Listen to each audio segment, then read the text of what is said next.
It's John Bowden from Rock History Music. Ever have to reinvent yourself?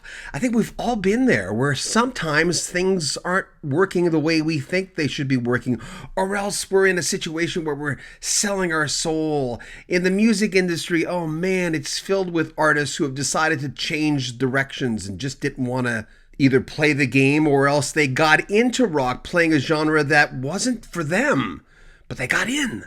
And then when they had a little bit more power or say in their career, they thought, I want to do what I want to do. There are a lot of examples in this coming video where you'll go, yeah, I remember those guys, or I like them better now. And sometimes, of course, in advertising, they say, don't confuse the audience. After being in radio most of my life, it's one of those things I kept hearing. Don't confuse them. Don't change formats too often. Change with the times, but be careful. You could lose them very easily. Here are 10 artists who switched genres and or reinvented themselves.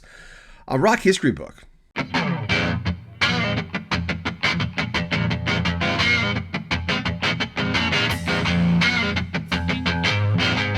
Here's 10 artists that completely changed their sound.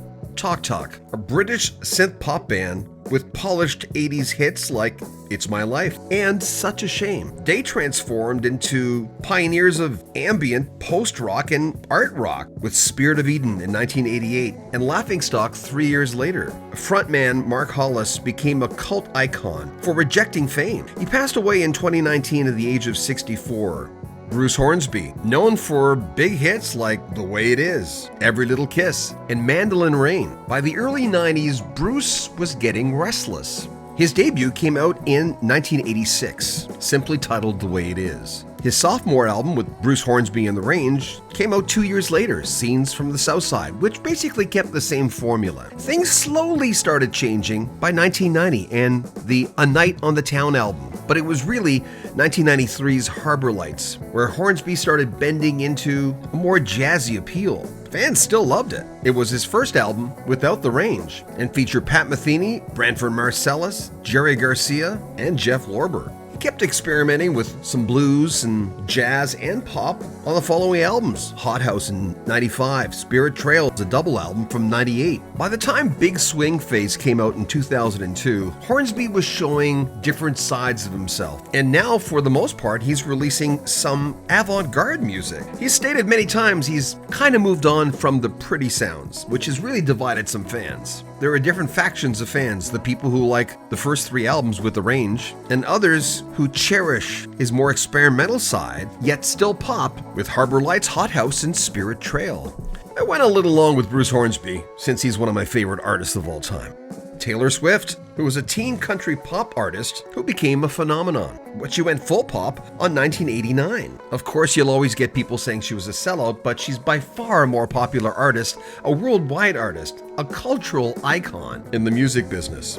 The Bee Gees, they were best known for their 60s Baroque pop ballads like Massachusetts and To Love Somebody. But by the 70s, they were reborn as disco titans, and it really worked for them. Of course, Saturday Night Fever with Staying Alive and Night Fever, they became one of the most played groups of all time. You couldn't mention changing genres without mentioning Bob Dylan, the voice of the 60s folk and protest songs. Like the times, they are a-changin'. But in 1965, he went electric. Again, people were saying he sold out. He explored country, gospel, and won a Nobel Prize.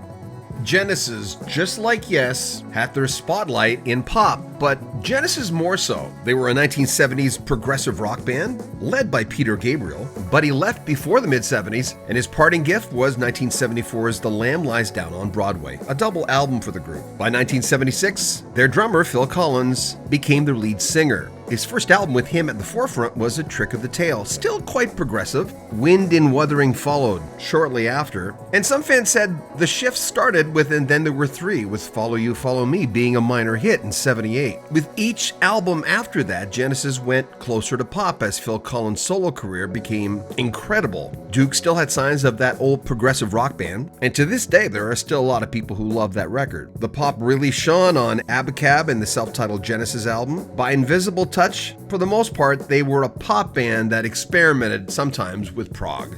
Garth Brooks as Chris Gaines. He was a country mega superstar in the 90s, but created an alter ego. Though brief, it was called Chris Gaines, a fictional Australian alt-rocker in 1999. The project bombed incredibly. Many thought it was kind of pretentious. Some fans yelling, "Who do you think you are?" Though the project bombed, it became a cult curiosity.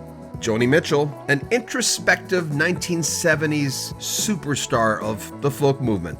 When folks asked who's the biggest female singer-songwriter of the 70s, though always an arguable question, many would cite Joni Mitchell and albums like Blue or Court and Spark. But she later moved into jazz with albums like Hijira and Mingus. Alanis Morissette. In the beginning, believe it or not, with a big perm, Alanis was a pop sort of dance artist. If you look up Alanis Morissette and Too Hot, you'll see a very different artist than you're used to. But after having some bad luck and fame and wanting to sort of do it on her own terms, she shocked the world with the raw alt-rock Jagged Little Pill in 1995. Her transition was one of the most commercially and culturally impactful moves of the 90s. And Jagged Little Pill is the second biggest Canadian album with the highest worldwide sales at 33 million, second only to Come On Over by Shania Twain at 40 million. Well, you knew this was coming, of course, David Bowie, who's basically known for reinventing himself over and over. He was a 60s pop singer with the glam underbelly, but he always changed, constantly transforming himself. Soul with Young Americans, Berlin-era experimental and industrial, to jazz-infused art rock on Black Star. Bowie died in 2016. Hey, I really hope you enjoyed that. We're starting to put a lot more videos on Rock History Book because we want to go into so many different directions on quirky facts about rock and roll and how some people have more in common than you might think when you look at bands. If you want to support the channel, income on YouTube has been insane for so many YouTubers, us included, where some months you're doing okay, other months it's really tough. If you want to make a donation to the channel, there's a PayPal link at the very top of our description. You can join our Patreon. You'll get early access to a lot of our clips. In this case, hundreds of interview clips that have not seen the light of day on YouTube yet. Some will never be on YouTube, but you have access to them if you just pay like $6 on our Patreon. And if you want a Rock History Book or Rock History Music t-shirt or cap or coat, we have a swag store. When you subscribe to our channel, remember it's important. Click the bell notification so you don't miss anything. Comment on our videos, like them, and share them on social media. Share them, share them, share them. Thank you. I'm John Bowden. This is Rock History Book. Take really good care of yourself. And thanks for watching.